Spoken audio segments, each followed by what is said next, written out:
Ils étaient plus d'une centaine d'habitants à se donner rendez-vous ce jeudi 4 février au terrain de Sirakoro pour dénoncer l'opération de démolition de la dite zone aéroportière lancée par les autorités de la transition. Selon Mme Traoré Fatoumata Kone, présidente des femmes menacées de déguerpir, le but de la sortie de ce matin est de mettre en garde les autorités à ne pas toucher à Sirakoro qui existe depuis 1500 ans.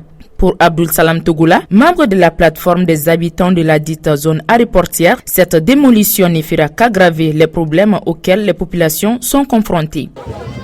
Alors, notre seule option, c'est que l'État arrête avec cette démolition et que nous nous voyons et que nous discutons ensemble. Il y a beaucoup d'actions qui sont prévues.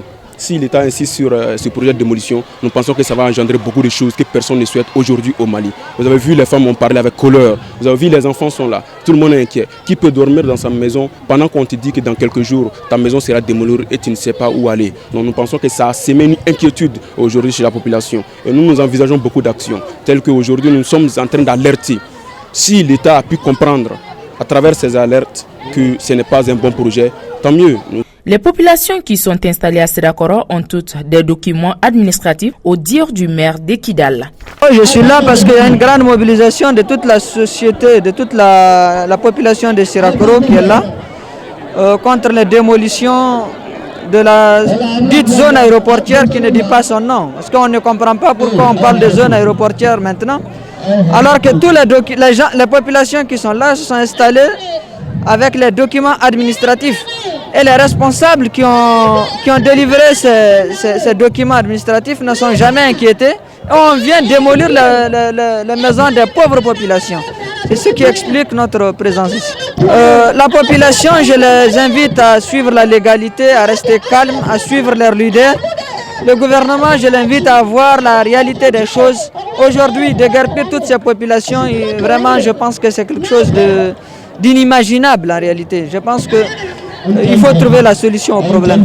Oumar Konta, vice-président de la plateforme Anta Dabila Foucault-Kabouala, le gouvernement doit prendre toutes les précautions pour lancer un pourparler avec les 8 quartiers déguerpis et ceux menacés de déguerpir.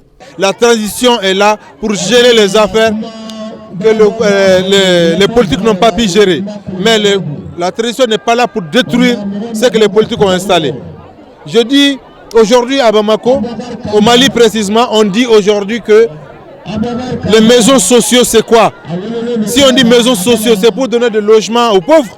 Et si on donne des logements aux pauvres et d'autres viennent pour casser celles des pauvres, c'est 2 poids 2 mesures. Donc on ne peut pas l'accepter. On ne peut pas l'accepter. Le nombre des habitants cassés, c'est le nombre de personnes qui vivent aujourd'hui dans la cour de Tougouna, ça dépasse la population. Les gens qui travaillent à l'administration déplacent la population. Et pour eux, ils ne sont pas inquiétés, ce n'est pas des humains. Et ils ne vont pas mourir. S'il vous plaît, qu'on se respecte. À noter que cette opération de démolition de la dite zone aéroportière lancée par le gouvernement de la transition va continuer jusqu'au bout. C'est ce que confirme un communiqué du ministère des Domaines et de l'Habitat rendu public le week-end dernier. En attendant, les habitants de Sirakoro sont anxieux concernant l'évolution de leur situation.